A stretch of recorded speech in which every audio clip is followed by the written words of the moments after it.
তারা মসজিদ বানাবেন, হিন্দুরা মন্দির বানাবে, খ্রিস্ট ধর্ম যারা মানেন তারা গির্জা চার্চ বানাবেন, শিখ যারা তারা গুরুদ্বারা বানাবেন, এতে আপত্তি নেই। কিন্তু নামকরণে আপত্তি আছে। ন্যায্য ভোটারের ফর্ম নামকরণে আপত্তি আছে।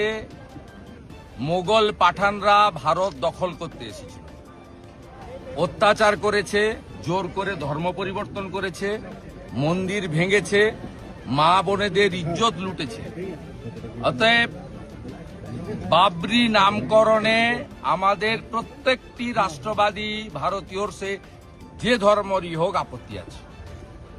এই নামকরণকে কেউ সমর্থন করে না, এরা আগুন নিয়ে খেলছে। এবং আমি আপনাকে আগাম পূর্বাভাস দিচ্ছি, পশ্চিমবাংলায় হিন্দুদেরকে বোকা বানানোর জন্য লোক দেখানো সাসপেন্ড হয়েছে। আগামীকাল এই বিতর্কিত নামে বিতর্কিত একটি ডেটে ঠিক করে শিলান্যাস মমতা ব্যানার্জির পুলিশ করতে দেবে। আমি আপনাকে ভিতরের খবর বলে গেলাম, মমতা ব্যানার্জির মুখ আর মুখোশ দুটো আলাদা, আপনি মিলিয়ে নেবেন কালকে এতটার সময়। এবং আমরা যারা রাম ভক্ত, আমাদের আগামীকাল 6ই ডিসেম্বর শৌর্য দিবস, আমরা শৌর্য দিবস পালন করব প্রত্যেকটি হিন্দু। এবং আমি কালকে কলকাতাতে শৌর্য দিবস পালনে অংশগ্রহণ করব। সংসদে আজকে যারা তৃণমূলের সংসদ তারা কিন্তু আন্দোলন করছে, তারা আজকে প্রতিবাদ জানাচ্ছেন বাংলাকে বঞ্চনার প্রতিবাদে। কি বঞ্চনা? বাংলাকে বঞ্চনা কোন হিসাব নেবেন আপনি? দেখাতে পারবেন? 2 মিনিট টাইম লাগবে আমার। 2004 থেকে 14 ডক্টর মনমোহন সিং এর ইউপিএ 1 এবং 2 যে মন্ত্রিসভায় মমতা ব্যানার্জি 3 বছর ছিল, দিয়েছে মোট 2 লক্ষ কোটি টাকা। 2014 থেকে 2024-এর 31 মার্চ পর্যন্ত নরেন্দ্র মোদীজির সরকার পশ্চিমবঙ্গ সরকারকে দিয়েছে 8 লক্ষ কোটি টাকা।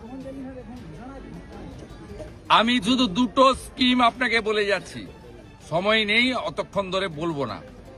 এক হচ্ছে ইন্দিরা আবাস যোজনা, 2004 থেকে 14 কংগ্রেস ইউপিএ 1 and 2 4,664 কোটি টাকা। প্রধানমন্ত্রী আবাস যোজনা 2014 থেকে 2023 পর্যন্ত নরেন্দ্র মোদীজির সরকার পশ্চিমবঙ্গ সরকারকে দিয়েছে 30,000 কোটি টাকা। মানরেগা এত চুরি করেছে, ধরা পড়েছে চোর। 2004 থেকে 14 14,454 কোটি টাকা। 2014 থেকে 2022 পরে চুরি ধরার পরে তদন্ত চলছে।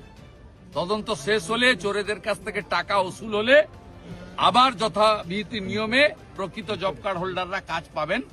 ও বিজেপি এলে 100 দিনের কাজ তো দেবেই, 200 দিনের কাজ দেবে। আমরা মোদীজির সরকার দিয়েছে পশ্চিমবঙ্গ সরকারকে 54,000 কোটি টাকা মানরেগা।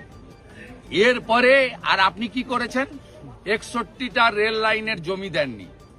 আলিপুর দুয়ারে পরিবর্তন সংকল্প সভায় নরেন্দ্র মোদী বলেছেন জমি দিন 91,000 কোটি টাকা আমার কাছে আছে, আমি 61টা নতুন rail line, double line, broad gauge line করতে চাই পশ্চিমবঙ্গে। কি করেছেন আপনি? মালদা, বালুরঘাট, পুরুলিয়া, কুচবিহার এয়ারপোর্ট কমপ্লিট করার জন্য প্রয়োজনীয় জমি, এখানে ঝররা এই জমি কমপ্লিট করেননি। আপনি কি করেছেন? পশ্চিম মেদিনীপুরের কলাইকুণ্ডায় 37 একর জমি দরকার এয়ারপোর্ট চালুর জন্য, আর্মি এনওসি দিয়েছে, দেননি। হাসিমারাতে 25 একর জমি দরকার, দেননি। আপনি সিপোর্ট বানানোর জন্য ডিপ সিপোর্ট কুলপিতে জমি চেয়েছিল সাগরে, আপনি জমি দেননি। আপনি ভারত সরকারের আয়ুষ্মান ভারত চালু করেননি, পাশে ঝাড়খণ্ড চলছে, ওটা বিজেপি সরকার, এনডিএ সরকার নয়। আয়ুষ্মান ভারত চালু করতে দেননি। আপনি ওবিসি এবং এসসিরা যারা হাতের কাজ করে, কামার কুমার, লোহার, কুম্ভকার, স্বর্ণকার, মালাকার, যারা হাতের কাজ করে, এখানে পুরুলিয়াতে অনেক শালপাতার কাজ করে, কেন্দু গাছের পাতা থেকে কাজ হয়, বেতের কাজ হয়, অনেক অনেক হাতের কুটির শিল্প করে। বিশ্বকর্মা যোজনা গোটা ভারতবর্ষে চালু হয়েছে, 8 লক্ষ পিটিশন পড়ে আছে ডিএম এর কাছে, আপনি চালু করতে দেননি কেন? উত্তরগুলো আপনাদের দিতে হবে, উত্তর দিতে হবে। উজালা 3 কেন চালু করতে দেননি? 400 টাকা কম দামের গ্যাস মোট 11 কোটি লোক পায় ভারতবর্ষে, তার মধ্যে 1,29 লক্ষ পশ্চিমবঙ্গের মেয়েরা পায়।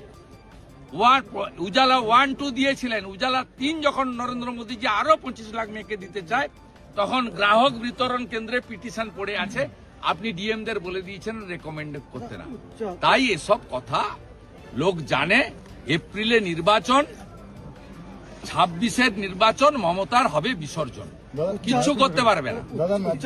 পুরুলিয়ার কোন গ্রামে যুবকরা নেই, তারা উড়িষ্যা, বিহার, ঝাড়খণ্ড চলে গেছে। রেল স্টেশনে গিয়ে ছবি দেখাবেন কি অবস্থা যুবকদের। এই পুরুলিয়া জেলার কোন গ্রামে যুবক নেই, সব চলে গেছে 8-10 হাজার টাকার জন্য বাইরের রাজ্যে, সব রাজ্যে। প্রাথমিক একটা রায় দিয়েছে, সেখানে উচ্চ আদালতে প্রাথমিক রায় পরে হবে। পুরুলিয়াতে জল নেই কেন? পুরুলিয়াতে গ্রামে গ্রামে জল নেই কেন? পাহাড় বেচে দিয়েছেন। আগে তো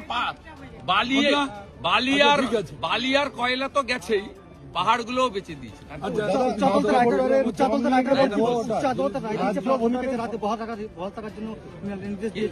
আদালতে প্রাথমিকে বহাল থাকার জন্য নির্দেশ দিয়েছে, সেটা হচ্ছে। আর অন্যদিকে এসএসসির ক্ষেত্রে একটা আলাদা রায় দিয়েছে।